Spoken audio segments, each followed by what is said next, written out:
नमस्कार। बिहान इंडिया के खास कार्यक्रम पॉलिटिकल प्रसंग में आज चर्चा आरएसएस और बीजेपी के संबंधों में उभरते खटास की। दरअसल लोकसभा चुनाव 2024 के नतीजों के बाद से ही बीजेपी का वैचारिक संगठन आरएसएस राष्ट्रीय स्वयंसेवक संघ बीजेपी और बीजेपी के नेताओं पर हमलावर है। आरएसएस के मुखपत्र ऑर्गेनाइजर और संघ के बड़े नेताओं ने बीजेपी के नेताओं को अहंकारी बताया और बताया कि बीजेपी के शीर्ष नेताओं का अहंकार बीजेपी के हार का बड़ा कारण। उन्होंने कहा कि जो वास्तविक सेवक होते हैं वो कभी नहीं कहता कि यह काम मैंने किया है। सच्चा सेवक अहंकारी नहीं होता। वहीं आरएसएस के मुख्य पथ ऑर्गेनाइजर कई बड़े स्वयंसेवकों ने भी बीजेपी के नेताओं को अहंकारी बताया।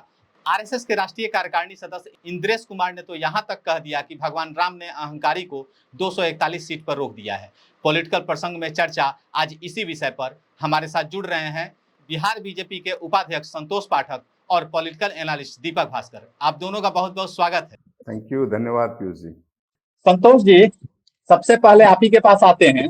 मोहन भागवत जी ने कह दिया कि जो सच्चा सेवक होता है वो अहंकारी नहीं होता, और आरएसएस के राष्ट्रीय कार्यकारिणी सदस्य इंद्रेश कुमार जी ने कह दिया कि भगवान राम ने अहंकारी पार्टी को 241 सीट पर रोक दिया।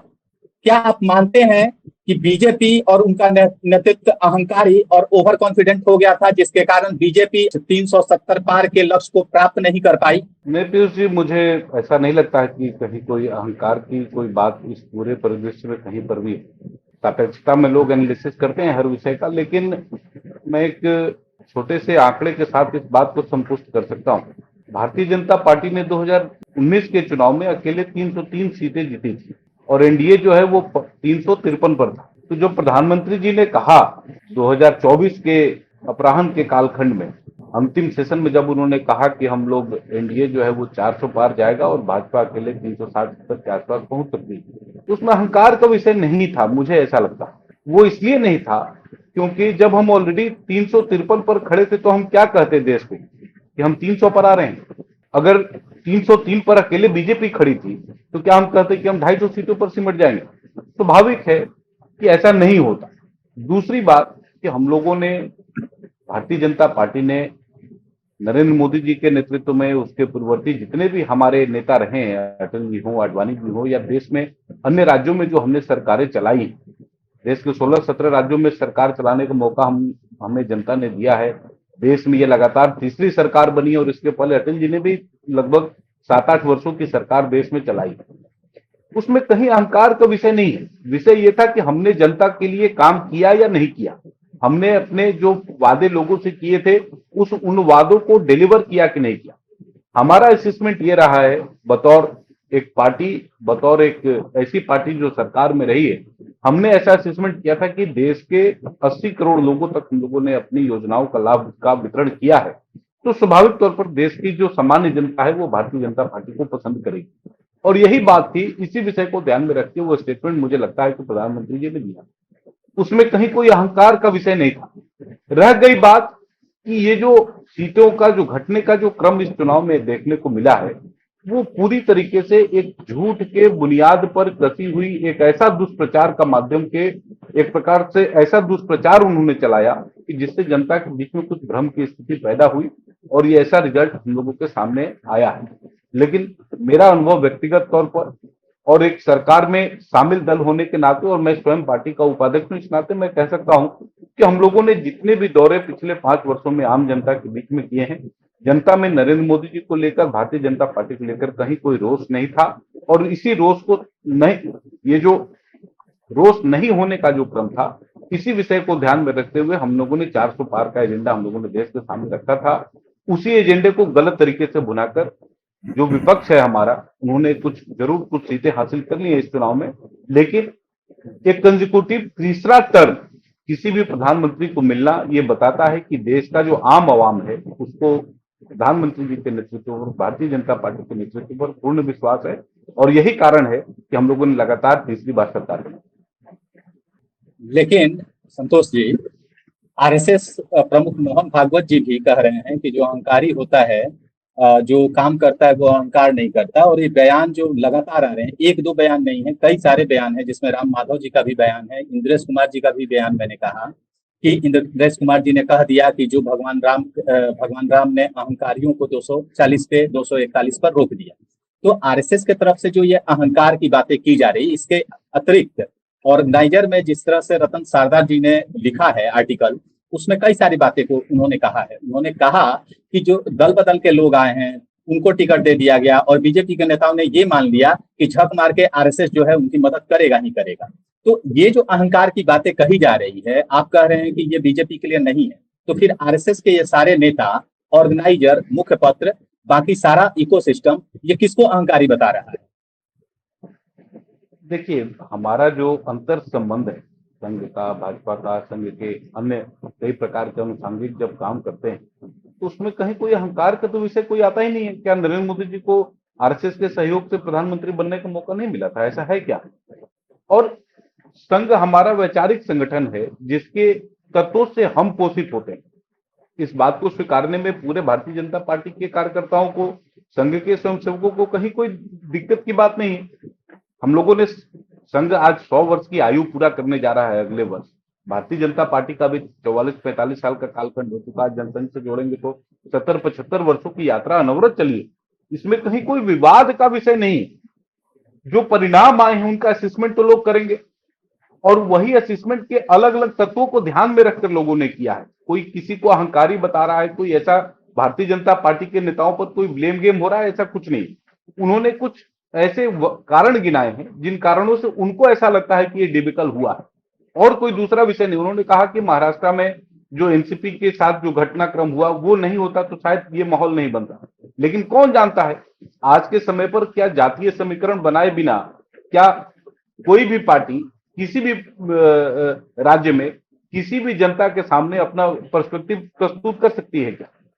हम लोगों ने सामाजिक समीकरणों को साधने के लिए अलग अलग प्रकार के प्रयोग किए हैं। उन प्रयोगों का हमको लाभ भी मिला है पूर्व में। लेकिन मैं ये नहीं कहता, स्वाभाविक तौर पर एक चर्चा सामान्य तौर पर होती है कि बाहर से क्यों लोग लाए जा रहे हैं, क्यों ये होता है। लेकिन देखिए, हर पार्टी का एक अपना सीमा है। आपको अगर लगातार इस देश को सेवा देनी है, लगातार इस देश के लोगों को सेवा करनी है, तो आपको अलग अलग प्रकार के जातीय समूह के समीकरणों को बनाना पड़ेगा और उसी क्रम में ये पूरी घटनाक्रम हुई है। इसलिए मुझे नहीं लगता कि कोई बहुत, और ये राजनीति का खेल है और ये राजनीति में होता है। आज शरद पवार जी उसी कांग्रेस में काम करते थे। क्या कारण था कि शरद पवार जी कांग्रेस से छोड़कर उन्होंने एक एनसीपी जैसी पार्टी बनाई और पिछले कई वर्षों से कांग्रेस के ही गठबंधन में काम चला रहे हैं? तो हम लोगों ने ये जो पूरा नेक्सस है, जो इकोसिस्टम है कांग्रेस का, उसको सामने रखने के लिए हमने ये बात कही है देश के सामने और जनता ने इस विषय को स्वीकार है। क्या महाराष्ट्र में हम लोग पूरी तरीके से खत्म हो गए हैं? क्या महाराष्ट्र में हमने अच्छा वोट पाया, अच्छी सीटें पाई हैं। बिहार जिसको सबसे कमजोर राज्य माना जाता था, हमने 40 में 30 सीटें यहां पर पाई हैं। 2-4 सीटें हम लोगों ने बहुत कम अंतर से 15,000 16,000 के मतों के अंतर से गंवाया। तो ऐसा नहीं है कि सामान्य जनता भारतीय जनता पार्टी पर एकदम पूरी तरीके से अविश्वासी हो गई कि नहीं इनके साथ नहीं जाना। ऐसा कहीं कोई बात नहीं है। सामान्य लोगों हमसे जो अगर कहीं कोई कमी होगी तो उनके बीच में घूम समझेंगे और जहां पर भी कोर्स करेक्शन का विषय समझ में आएगा उसको सुधारेंगे। इसमें कहीं कोई दिक्कत नहीं। जी जी दीपक जी, आरएसएस के मुखपत्र ऑर्गेनाइजर में आरएसएस विचारक रतन सारदा जी ने जो लेख लिखा, उससे ऐसा प्रतीत होता है कि आरएसएस जो है 2024 के चुनाव में पूरी तरह से मन से बीजेपी के लिए, चुनाव के लिए मशीनरी के तौर पर काम नहीं किया उन्होंने। और ये भी वजह बताई जाती है कि क्या 2024 के चुनाव में बीजेपी की हार की वजह आरएसएस का जो ये टाइमिंग है। जी मैं थोड़ा सा, बीजेपी की हार की वजह नहीं है, हम लोग चुनाव हारे नहीं है। ये थोड़ा अनसिंपैथेटिक रिएक्शन है, मुझे ऐसा लगता है। जी मैं इसको सुधार लेता हूँ। पार्टी जो हमने टारगेट तय किया था उस टारगेट से थोड़ा पीछे जरूर हैं, इसको स्वीकारने में कोई दिक्कत नहीं है। लेकिन बहुमत से पीछे है सर, लेकिन बहुमत से पीछे है इसीलिए हार कहा जा रहा है। लेकिन ठीक है, मैं इसको करेक्ट करता हूँ।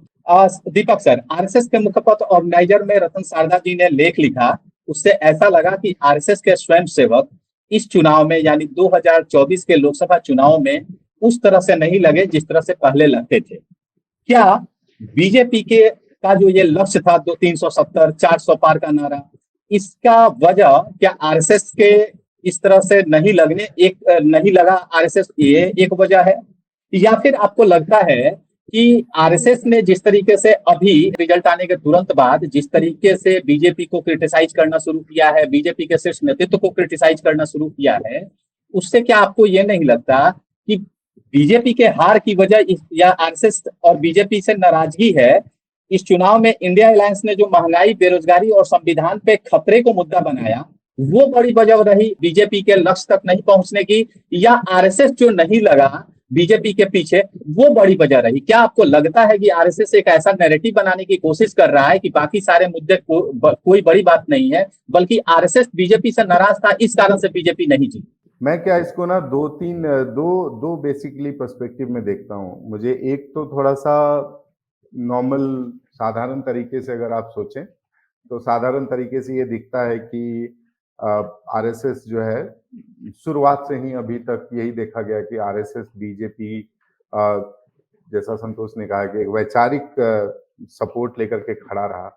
एक्टिविस्ट जो उनके कार्यकर्ता हैं वो भी सर्वभक्त सपोर्ट में खड़े रहे और बीजेपी को मदद करके वो जिताते रहे। ये तो एक साधारण सी बात है जो एकदम दिखता है, सभी लोग मानते हैं।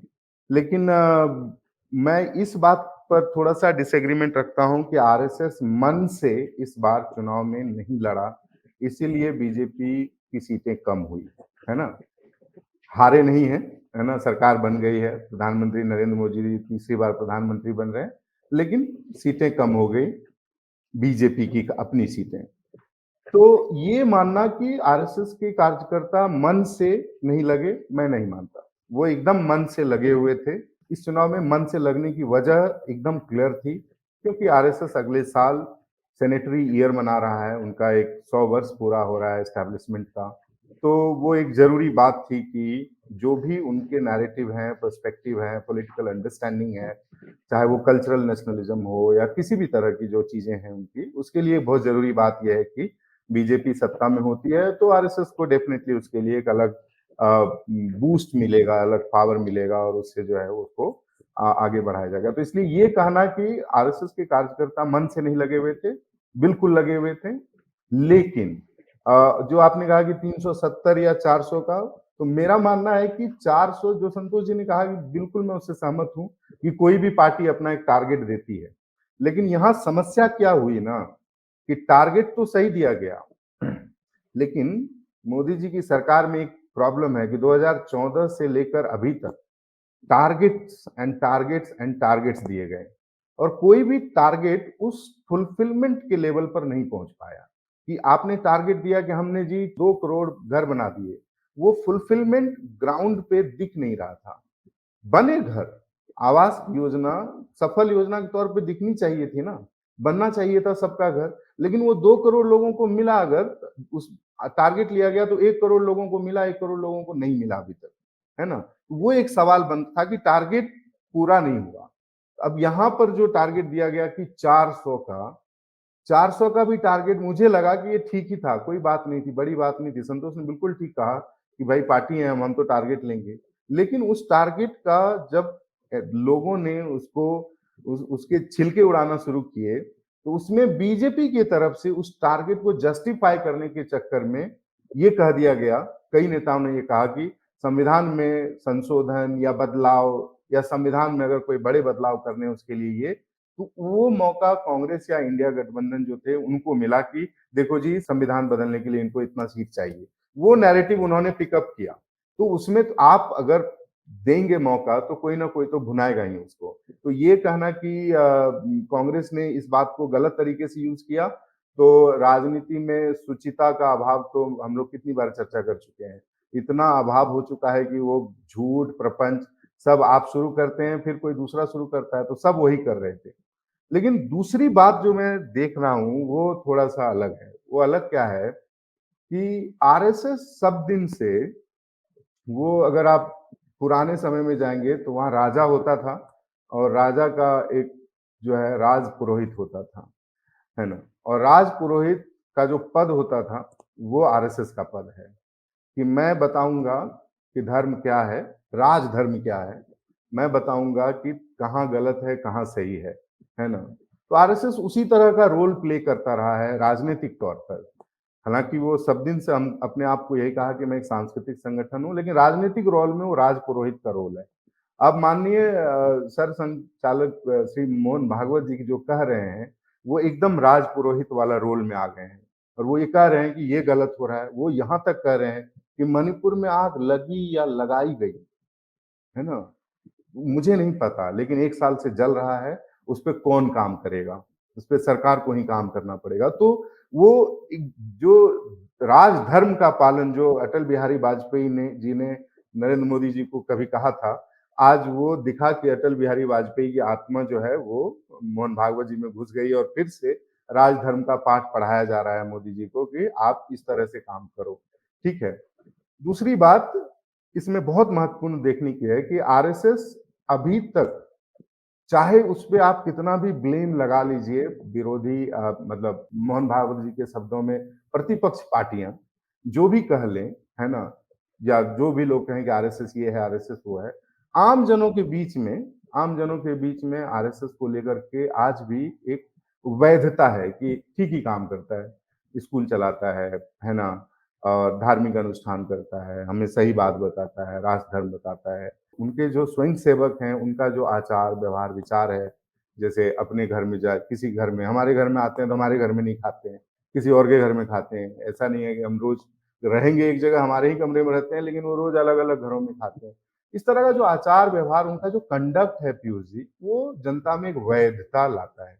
आरएसएस को पिछले कुछ समय में ये लगने लगा है कि इस सरकार के कार्यकलापों से आरएसएस पे बड़े बड़े सवाल खड़े होने लगे हैं और उनकी वैधता, सामाजिक वैधता, सोशल लेजिटिमेसी थोड़ी कम होनी शुरू हुई है। लोग अब आरएसएस को सांस्कृतिक संगठन ना समझ करके राजनीतिक संगठन तौर पे समझने लगे हैं कि आरएसएस राजनीति करता है।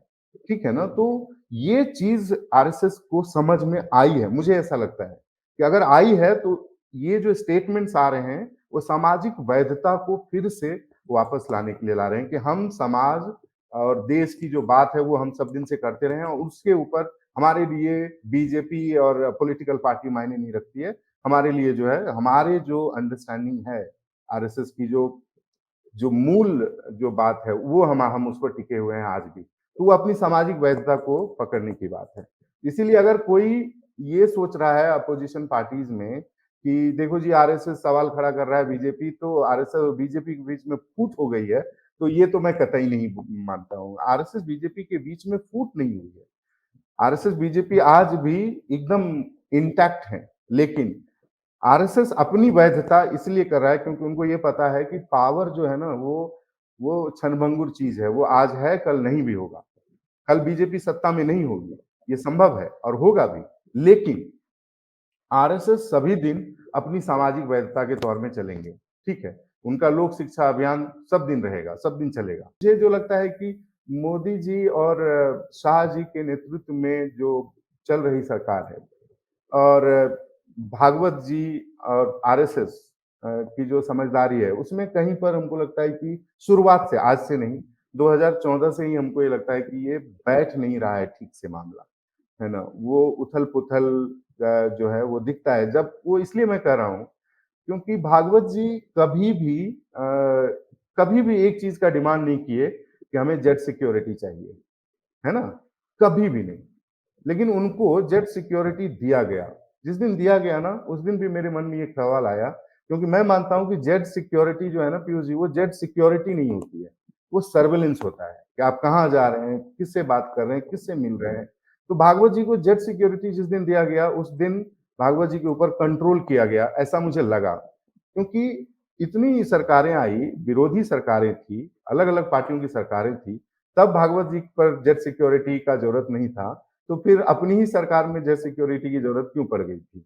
ये एक जरा जरूरी बात है। तो इसलिए ये सोचना कि आरएसएस बीजेपी के बीच में फूट है, एकदम उसको आप चिन्हित करके अलग कर दीजिए कि ऐसा कुछ भी नहीं। दीपक सर, आपने अभी ये जिक्र किया जेड प्लस सिक्योरिटी की। कई सारे विश्लेषकों का यह भी मानना रहा कि एक समय ऐसा आया, बीजेपी एक ऐसा संगठन है जो जिसको आरएसएस वैचारिक सपोर्ट करता है और ऐसे में साथ ही साथ वो कैडर बेस्ड ऑर्गेनाइजेशन है। ऐसे में क्या हुआ कि 2014 के बाद से मोदी जी का जैसा कल्ट बना, अमित शाह और मोदी के जोड़ी का जिस तरह से उदय हुआ, उससे कहीं ना कहीं कार्यकर्ताओं के अंदर और आरएसएस के अंदर एक कुलमुलाहट तो थी।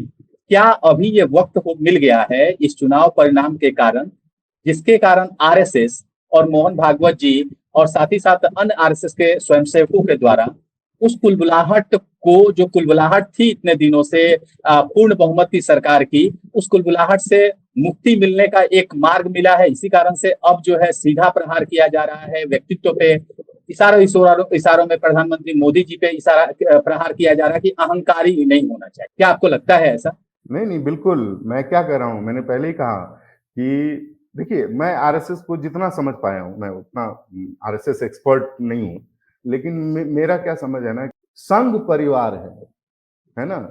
आप उसको अगर मोदी परिवार बनाएंगे, आप राजनीति के लिए करें या कुछ भी के लिए करें, संघ ने अपने शाखाओं में लोगों को ट्रेन किया है ना, और ट्रेन करके उनको राजनीतिक तौर पे भेजा गया है कि आप जाएं और राष्ट्र की सेवा करें।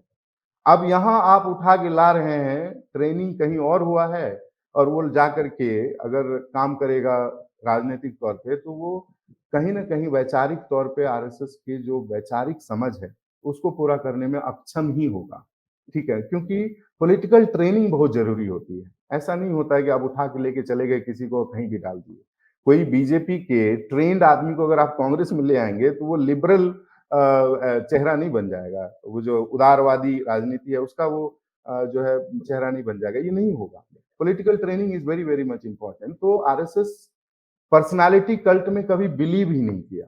आरएसएस ने सब दिन संगठन की राजनीति की। अब वहां पर आपने एक पर्सनालिटी कल्ट क्रिएट किया। वो आरएसएस के जो आज मोदी जी हैं ना, मोदी जी कोई अमर आदमी तो नहीं है। जब मोदी जी नहीं रहेंगे तब भारतीय जनता पार्टी और का पॉलिटिकल अंडरस्टैंडिंग क्या होगा, तब कौन सा। तो अब तो ये बात हो गई ना कि मोदी जी अगर 100 साल बाद मोदी जी जैसा कैरेक्टर पैदा होंगे तो भारतीय जनता पार्टी को 100 साल तक पावर का इंतजार करना पड़ेगा, क्योंकि आपने वो क्रिएट किया है पर्सनालिटी कल्ट कि हम बस एक मोदी जी के हिसाब से जीत जाएंगे। तो संघ परिवार की जो अपनी समझ है ना, उससे हर वक्त ये सरकार में पिछले बार भी कहा हूं कि डिफ्लेक्शन मुझे दिखा है, और इसी वजह से ऐसा हो रहा है। और जो आप, मैं यूनिवर्सिटी में हूँ पीयूष जी, मैं क्या देख रहा हूँ कि शुरुआती जब सरकार नहीं थी आरएसएस बीजेपी की सरकार नहीं थी, तब जो कॉन्फ्रेंसेस होते थे उसमें जो बातें होती थी और अभी जो हो रही हैं उसमें बार बार एक चीजें पर फोकस किया जा रहा है कि मोदी जी का फोटो लगा लीजिए और सेल्फी खिंचाइए, है ना। जबकि कॉन्फ्रेंस में तो वैचारिक समझ पर बात होनी चाहिए थी ना। वो सब बातें छूट रही हैं। आरएसएस इस देश का जो राजनीतिक समझ है उसमें सांस्कृतिक राष्ट्रवाद की के आधारशिला पर उस राजनीतिक जो सफर को, मतलब उस राजनीतिक जो आयाम है उसको क्रिएट करना चाह रहा है, लेकिन आप उसमें एक व्यक्ति बीच में डाल दे रहे हैं। तो व्यक्तिगत तो चीजें, इसीलिए आपको याद होगा कि 2014 के चुनाव में भी मोहन भागवत जी ने एक बात तुरंत कहा कि व्यक्ति चुनाव नहीं लड़ता है ना, संगठन चुनाव लड़ता है। तब भी ये बात कह दी गई थी। तो तब से लेकर आज तक समझ नहीं आया किसी को, लेकिन अब शायद ज्यादा हो गया। तो और देखिए, ये जो आपने कहा ना पीयूष जी कि क्या आरएसएस बीजेपी के 240 या 41 सीट होने का इंतजार कर रहा था, तो मैं एक बात, मैं इससे असहमत हूँ। मुझे नहीं लगता कि आरएसएस कभी भी इतना कमजोर है कि वो ये इंतजार करेगी कि बीजेपी कमजोर हो जाएगी तब हम बोलेंगे, ऐसा नहीं है। क्योंकि आरएसएस का आप वेबसाइट पे जाइए, वेबसाइट पे देखेंगे आज भी उनके डेडिकेटेड जो है लाखों लाख स्वयंसेवक हैं। बीजेपी को अभी उस तरह का डेडिकेटेड कार्यकर्ता बनाने में ना सदियों लग जाएगा, जो अपनी नौकरी चाकरी अपना सब कुछ छोड़ करके अपना जीवन पूरा लगा देगा। ऐसा कार्यकर्ता बनाने का औकात किसी भी पॉलिटिकल पार्टी में नहीं है। इसलिए आरएसएस कभी भी बीजेपी के कमजोर होने का इंतजार तो कतई नहीं करेगा। जब उसको सही समय लगा कि ये सही समय है बोलने का, तो उन्होंने बोल दिया, बस इतनी सी बात है। शायद मोहन भागवत जी को ये लगा कि नॉर्थ ईस्ट हमारी जो बनी बनाई हुई जमीन है वो खिसक रही है ना। क्रिश्चियंस के बीच में मैंने आरएसएस का जो पैठ देखा है यहाँ पर क्रिश्चियंस के बीच में, वो बीजेपी को शायद बनाने में बहुत समय लगेगा। इसीलिए मुझे लगता है कि वो बात उनको समझ में आई कि मणिपुर जल रहा है और हमारा जो सारा बनाया हुआ अभी तक 100 साल का जो मेहनत है, ये लोग शायद 3-4 साल में खत्म कर देगा, ऐसा नहीं। तो इसीलिए मतलब ये स्टेटमेंट शायद सही समय पर है और बस कमजोर होने के समय पे है। संतोष सर, मैं आपके पास आऊंगा। अभी दीपक सर ने एक बात कही, उन्होंने ये कहा कि अगर कोई बीजेपी का व्यक्ति कांग्रेस में शामिल हो जाता है तो वो तुरंत लिबरल नहीं हो जाता, है ना। उसी यही बात जो है, जब हार के कारण गिनाए जा रहे हैं, आरएसएस जब अपने हार के कारण गिना रहा है, इस चुनाव हार नहीं, मैं कहूंगा आपके शब्दों में कि लक्ष्य को प्राप्त नहीं कर पाया, 400 पार के लक्ष्य को, तो वहां एक बात और आती है। रतन सारदा ने ऑर्गेनाइजर में एक लेख लिखा और उसमें ये कहा कि जिन्होंने आरएसएस को 26/11 का साजिशकर्ता बताया, आतंकी संगठन बताया, वैसे लोगों को टिकट दे दिया गया बीजेपी के द्वारा, और उनको कहा गया, उनको लगा, बीजेपी के लोगों को लगा कि आरएसएस झक मारकर इनकी मदद तो करेगा नहीं। तो मैं आपसे ये जानना चाहूंगा कि क्या ये जो बीजेपी के अंदर दल बदलू आए हैं, इन नेताओं की एक बड़ी भूमिका रही है हराने में, इस लक्ष्य को न प्राप्त कर पाने में, या फिर यही, या इसको इस शब्द में कहें कि भाजपा का जो अभी कांग्रेसीकरण हो गया है, ये एक बड़ी वजह रही है अब की बार 400 पार के नारे से पिछड़ जाने।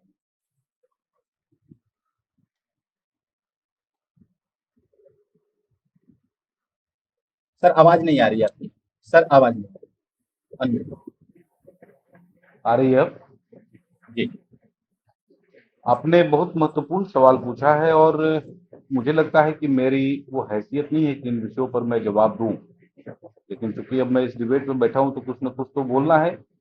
जो विषय मेरे समझ में आ रहा है कि किसी व्यक्ति के आ जाने से या किसी व्यक्ति के चले जाने से बीजेपी और संघ को कोई फर्क पड़ता, मुझे नहीं लगता कि दूर दूर की कोई बात है।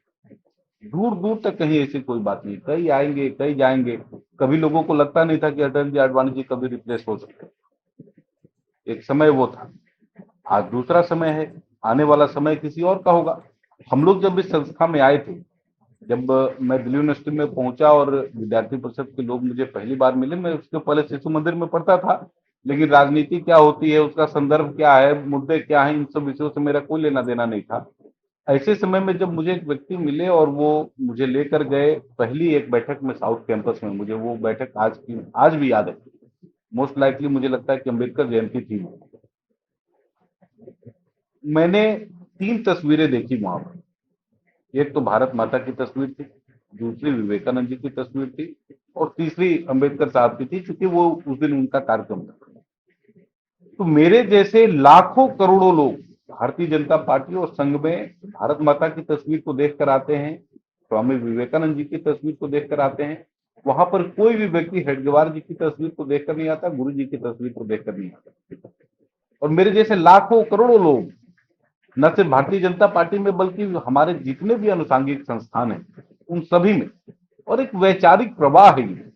ये 100 वर्षों की कंटिन्यूटी में लड़ी गई एक ऐसी लड़ाई है जिसने इस देश के अल्पसंख्यक, ये बहुसंख्यक जो विचारधारा के जो लोग हैं उनको कल्टीवेट किया है, उनको पोषित किया है और एक धारा दी है, एक दिशा दिया है उनको।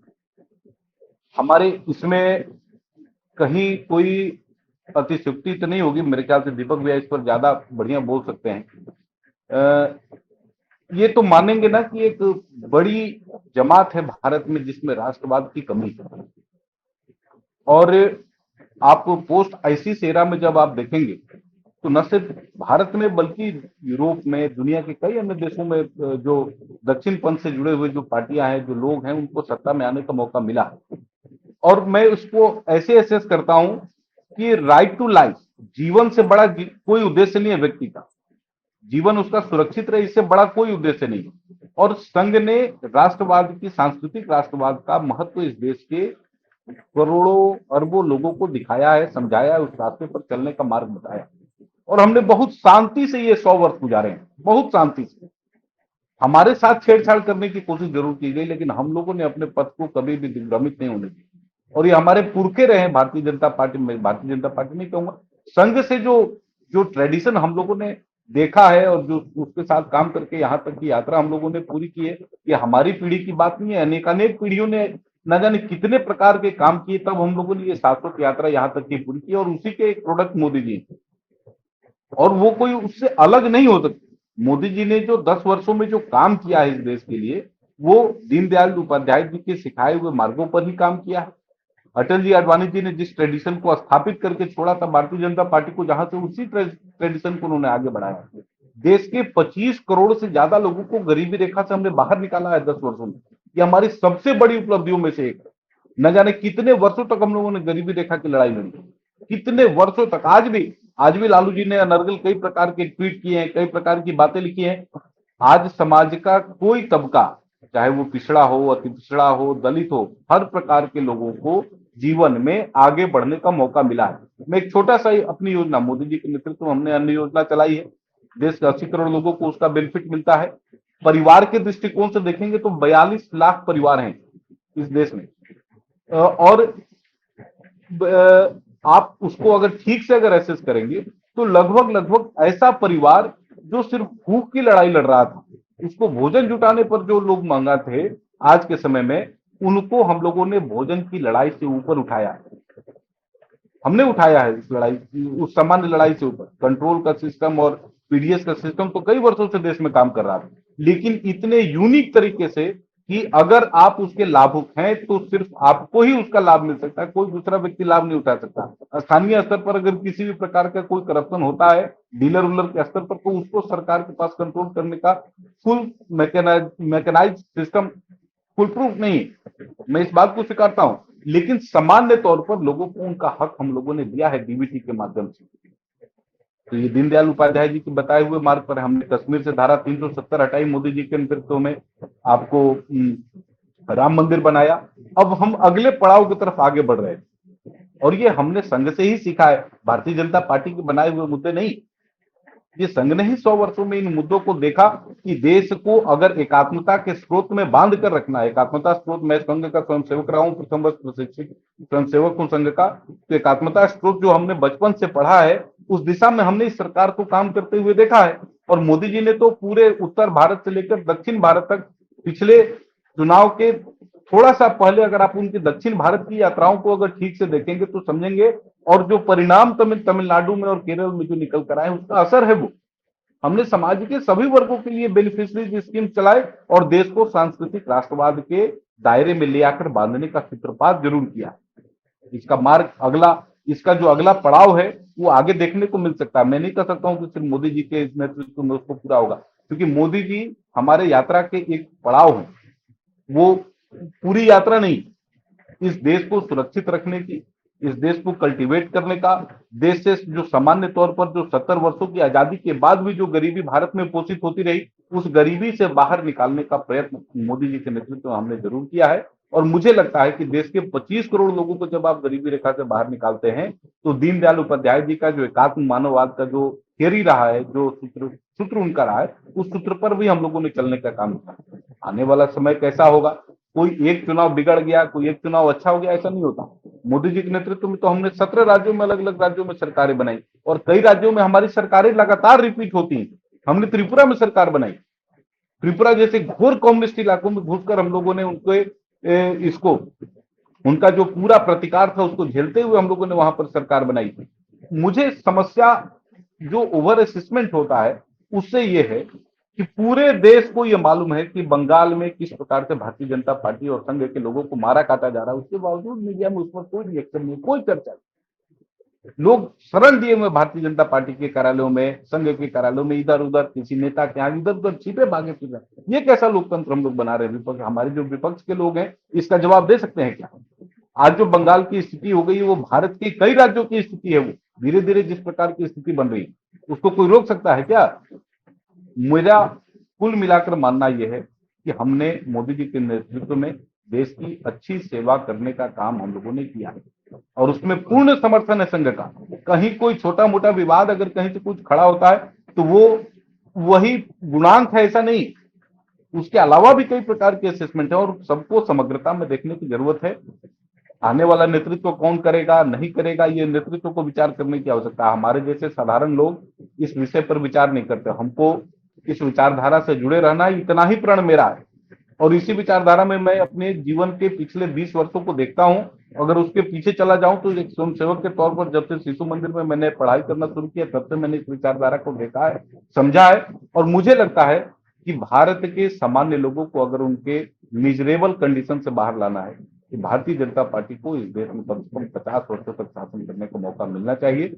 और एक बार नहीं, अनेकों बार कांग्रेस ने इस देश को 70 साल सेवाएं दी हैं अपनी। मैं ये नहीं कहता कि कांग्रेस ने कुछ किया, अच्छे इंस्टीट्यूशंस कांग्रेस ने खड़े किए, लेकिन जो फर्जी राष्ट्रवाद, और जो फर्जी प्रकार का प्रोपेगेंडा जो कांग्रेस ने इस चुनाव में चलाया है, संविधान बदल देंगे, संविधान कोई बदल देगा?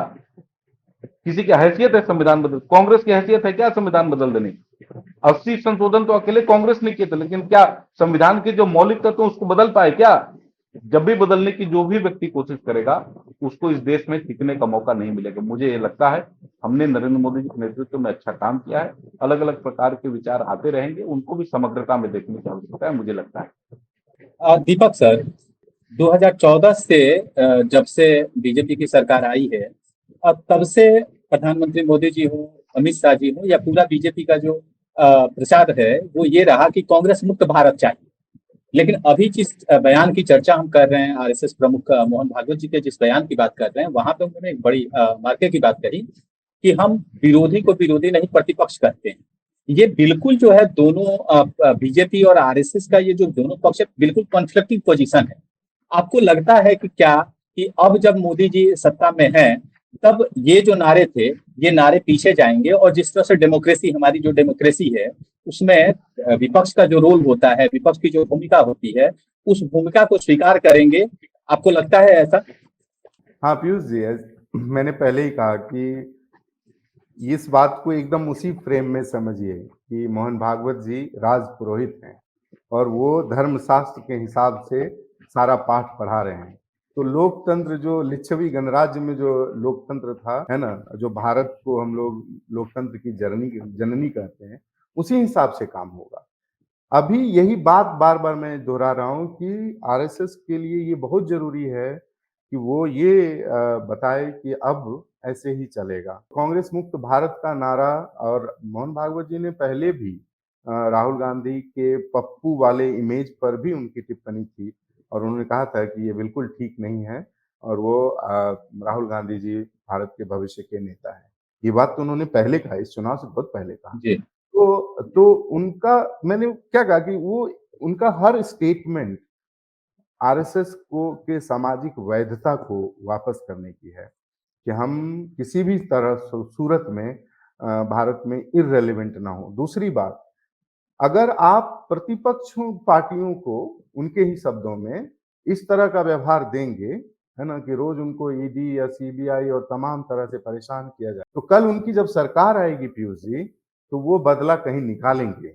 बदले की राजनीति का अंत नहीं होता, सबसे बड़ी प्रॉब्लम उसकी वो होती है। तो आरएसएस इस बात को बहुत भली भांति समझता है कि अगर ये बदले की राजनीति शुरू होगी तो ये कल मोदी जी प्रधानमंत्री नहीं रहेंगे, लेकिन सर संघ चालक तो मोहन भागवत जी ही रहेंगे ना।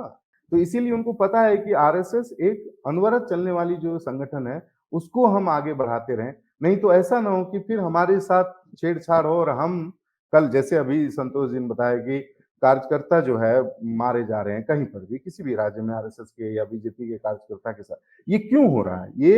ये द्वंद्व जो है ये प्रतिद्वंद में कैसे बदल गया, है ना? वैचारिक विरोधाभास अब हिंसात्मक कैसे होता जा रहा है? इसका बीज किसी ने तो बोया है ना, इसकी बीज कहीं पर बोया गया है और इसको पानी कोई डाल रहा है। वो चाहे सत्ता के लोभ या सत्ता के चलते कर रहा हो, लेकिन ये बीज बोया जा रहा है। इसीलिए मोहन भागवत जी जो बार बार कह रहे हैं कि विरोधियों को विरोधी ना कहें, प्रतिपक्ष कहें, लोकतंत्र को मजबूत करें, क्योंकि ये बात बिल्कुल मानने की जरूरत है, चाहे कोई भी बैठे हों, उनको मानने की जरूरत पड़ेगी कि लोकतंत्र सिर्फ चुनाव में सीटें 400 या 500 या 415 सीट लाने से, 415 सीट ले आए थे राजीव गांधी जी, तो क्या उस समय लोकतंत्र जो है बहुत मजबूत हो गया था? क्या उस समय राजीव गांधी के समय में हम लोकतंत्र के इंडेक्स में हम क्या सबसे ऊपर थे दुनिया में? ऐसा नहीं था। सीटों को लाने से लोकतंत्र मजबूत होगा ऐसा मेरा नहीं है मानना। लोकतंत्र की मजबूती तब होगी। आज देखिए, एक छोटी सी बात आप ऑब्जर्व कीजिए, आज तक भारतीय जनता पार्टी और संघ के कार्यकर्ता में कोई बड़ा या छोटा कार्यकर्ता नहीं होता था। आज संतोष जी ने कह दिया कि हम तो एक साधारण कार्यकर्ता है। कोई साधारण, सब साधारण होते थे आरएसएस बीजेपी में। अब ये असाधारण स्थिति कैसे पैदा हो रही है?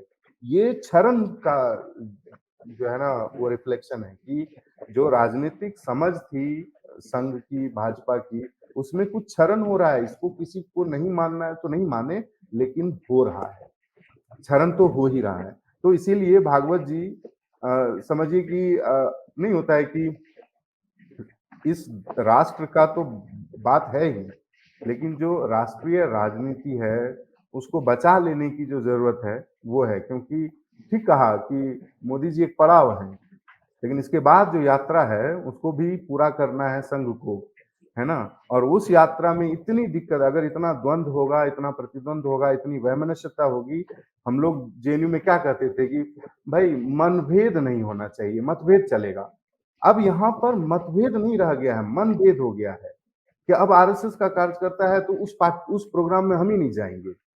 बाइकआउट पे बाइकआउट, पहले हम लोग चाइना बाइकआउट कर रहे थे, आजकल मीडिया बाइकआउट चल रहा है, इस चैनल में हम नहीं जाएंगे, उस चैनल में। ये क्या चल रहा है ना। चाहे वो कांग्रेस करे, चाहे वो भाजपा करे, चाहे कोई भी करे, आप समझ रहे हैं ये लोकतंत्र के लिए अच्छी स्थिति नहीं है।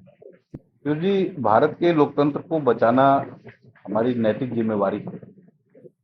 और मुझे लगता है कि श्यामा प्रसाद मुखर्जी जी से लेके और जब आज हम नरेंद्र मोदी जी के नेतृत्व में आगे बढ़ रहे हैं, तो हमने लोकतंत्र को बचाने के लिए जितना किया है और जितना कर सकते थे उसमें कोई अंतर नहीं बचा।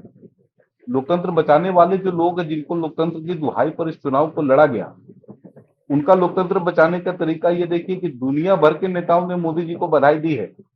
आपने तीसरी बार सरकार बनाई इसलिए आपको बधाई है, लेकिन हमारे विपक्ष के नेताओं में से किसी ने नहीं दिया। ना राहुल गांधी जी ने ट्वीट किया, ना सोनिया जी ने किया, ना शरद पवार जी ने किया, ना किसी ने नहीं। ये कौन सा लोकतंत्र बचा रहे? देश के संविधान में 80 बार संशोधन इन्होंने किए और दुनिया को बता रहे हैं कि संविधान बदल देंगे। इनके लगातार संविधान बदलने की वजह से लगातार बाद में सुप्रीम कोर्ट को निर्णय देना पड़ा, मेरे ख्याल से 46वें संशोधन में, कि भाई अब आप संविधान के बेसिक स्ट्रक्चर के साथ छेड़छाड़ नहीं कर पाएंगे। जो विषय उन्होंने भारत के संविधान में 42वें संशोधन के तहत जोड़े, वो हमारे संविधान के निर्माताओं ने नहीं जोड़े थे। या तो इनसे ज्यादा तेज से हो गए ये लोग, नई पीढ़ी के लोग, इंदिरा गांधी जी कहिए, राजीव गांधी जी, उनसे ज्यादा तेज निकल गए, तभी नहीं इन्होंने संविधान को बदला और अपने वोट बैंक के लिए बदला। ये पूरा संविधान बचाओ अभियान जो इन्होंने चलाया है, ये किसके लिए चलाया और कौन सा वर्ग इससे प्रभावित हो रहा था और किस वर्ग को कंसोलिडेशन करने के लिए इन्होंने इस पूरे प्रक्रिया को चलाया है, किसी से छिपी हुई बात है। एक खास सेक्शन को प्रभावित करने के लिए जब आप लोग लोकतंत्र की दुहाई देने लगते हैं, उस समय पर लोकतंत्र खतरे में नहीं आता। क्यों नहीं बंगाल में लोकतंत्र बचाते हैं? बचा है क्या? एक चुटकी भी लोकतंत्र बचा है क्या? एक चुटकी भी लोकतंत्र? देवदास जी ने, देवदास पर जो सिनेमा बना, एक चुटकी सिंदूर की बात उसमें आती है, उसके बराबर भी लोकतंत्र अगर बंगाल में बचा है तो ये लोग बता दें और दुनिया में उसको अगर स्वीकारोक्ति दिला दे कि हाँ यही लोकतंत्र का तकाजा है, तो हम लोग राजनीति छोड़ देंगे। लोकतंत्र हम ही क्यों बचाए भाई? आपसे क्यों नहीं बचता है लोकतंत्र? हमने जिम्मेवारी उठाई एक राजनीतिक दल के नाते, एक सांस्कृतिक राष्ट्रवाद के प्रकल्प को आगे बढ़ाने के नाते। और मैं एक बात बता दूं, इस देश में लोकतंत्र तभी तक जिंदा है जब तक संघ जैसे संगठन इस देश में काम कर रहे हैं। अगर वो खत्म हो गया तो देश के लोकतंत्र को मरने में समय नहीं लगेगा बहुत ज्यादा। ये परिवारवादी लोग एक के बाद एक के बाद एक के बाद एक 3-3 पीढ़ियों से लोग शासन कर रहे हैं। ये राजतंत्र है कि लोकतंत्र है? तो सुप्रिया सूले जब चुनाव लड़ती है एनसीपी के टिकट पर, तो लोकतंत्र बचाती हैं कि परिवार बचाती है? तेजस्वी यादव परिवार बचा रहे हैं कि लोकतंत्र बचा रहे हैं? मीसा भारती परिवार बचा रही है कि लोकतंत्र बचा रही है? बगल में समाजवादी पार्टी के लोग उत्तर प्रदेश में क्या बचा रहे हैं? लोकतंत्र बचा रहे हैं कि परिवार बचा रहे हैं? मुझे नहीं लगता कि लोकतंत्र की ये परिभाषा सही है। ठीक है, लोगों को मायूसी में वोट देने का अवसर एक मिलता है इस लोकतंत्र में कि हम सरकार बदल सकते हैं, हम सरकार जरूर बदल देंगे, इसको बदले इसको बैठा देंगे, यही अंतर आता है और कुछ नहीं होता इस लोकतंत्र में। अगर सुप्रिया सुले चली जाएंगी तो ठीक है, बगल में उद्धव ठाकरे आके बैठ जाएंगे, यही नहीं लोकतंत्र है। और क्या लोकतंत्र में बचा? गिनवाने के लिए 1000 कारण है। राहुल गांधी दिन भर 50 ट्वीट करते हैं और अपने प्रधानमंत्री को बधाई नहीं दे सकते। मैं कल से अटल जी की 100 फोटोएं मैंने देखा है लोगों के फेसबुक पर, जब लोगों ने ये कहा कि 2004 में जब सरकार पलट गई तो जाकर सोनिया गांधी जी के घर पर या जहां पर भी मुलाकात, उन्होंने बड़ा सा गुलदस्ता देकर सोनिया गांधी जी को धन्यवाद कहा था। तो हमने अटल जी से भी लोकतंत्र बचाने का कोशिश किया। हमने कौन सी लड़ाई लड़ी है इस देश में? कौन सी सीधी लड़ाई हमारी वजह से इस देश में हुई? कोई लड़ाई नहीं, कहीं कोई लड़ाई नहीं हुई हमारी वजह से। लोकतंत्र खतरे में इनकी वजह से है। समस्या सिर्फ इतनी है कि हमने इस देश में ऐसे नागरिकों को तैयार नहीं किया है जो राष्ट्रवाद से प्रेरित हो। अमेरिका में लोकतंत्र खतरे में नहीं आएगा, क्योंकि अमेरिका के आजाद हुए 300 वर्ष हो चुके हैं और उनके संविधान में 25 से ज्यादा संशोधन नहीं हुए हैं आज तक 300 वर्षों में, और हमारे यहाँ 70 वर्षों में संविधान का संशोधन 78 बार हो चुका है, 115 या 116 बार। उस समय पर जब लगातार बदलाव कर रही थी इंदिरा गांधी 356 लगाकर और इमरजेंसी लगाकर, उस समय पर लोकतंत्र खतरे में नहीं था। और हमारे नेताओं को और सभी प्रतिपक्ष के नेताओं को जब जेल में डाला गया उस समय पर भी लोकतंत्र खतरे में नहीं था। पकड़ कर नसबंदी की गई उस समय पर भी लोकतंत्र खतरे में नहीं था। ये सब स्वांग है लोगों को फंसाने के लिए, डराने के लिए, धमकाने के लिए और जबरदस्ती झूठ सच बोल उनका वोट लेने के लिए। कल कांग्रेस ने 3-3 रुपए रेट बढ़ाया पेट्रोल और डीजल का कर्नाटक में, ये बोल के कि जो हम लोगों ने घोषणा कर दी है ना जो इन स्कीम्स का, उनको पूर्ति करने के लिए पैसा नहीं है हमारे पास, इसलिए ये पैसा बढ़ा रहे हैं। ये कौन सा लोकतंत्र है भाई? अभी पूरे देश ने लाइनें देखी है, लखनऊ में, बिहार में, परसों कैमूर में लाइन लगी थी, 500 महिलाएं पहुंच गई थी सीएसपी के सेंटर पर कि हमारा जो पैसा है, जो कांग्रेस ने कहा था कि 1 जून के बाद खटाखट जो आएगा वो पैसा कहाँ है? अकाउंट खुलवाने के लिए लोग पहुंचा था। पैसा झूठ बोलकर लोगों से वोट लेने वाली पार्टी लोकतंत्र नहीं बचा रही, और हम लोग लोकतंत्र के झंडा बरदार बनकर घूमे, उसे क्या फायदा है भाई? तो इसलिए हमारे ऊपर कोई लांछन नहीं है। दिक्कत सिर्फ इतनी है कि हम अपनी बात इस चुनाव में ठीक से लोगों तक नहीं पहुंचा सकते। अगर आपको हमारा वीडियो पसंद आया हो तो बिहान इंडिया के चैनल को लाइक कीजिए, सब्सक्राइब कीजिए और अपने परिवार और अपने दोस्तों के साथ शेयर करना ना भूलें। साथ ही हमारा बेल आइकन भी जरूर दबाएं और हमारा चैनल ट्विटर, फेसबुक और यूट्यूब पे है, तो तीनों जगह अपना सपोर्ट जरूर दिखाएं।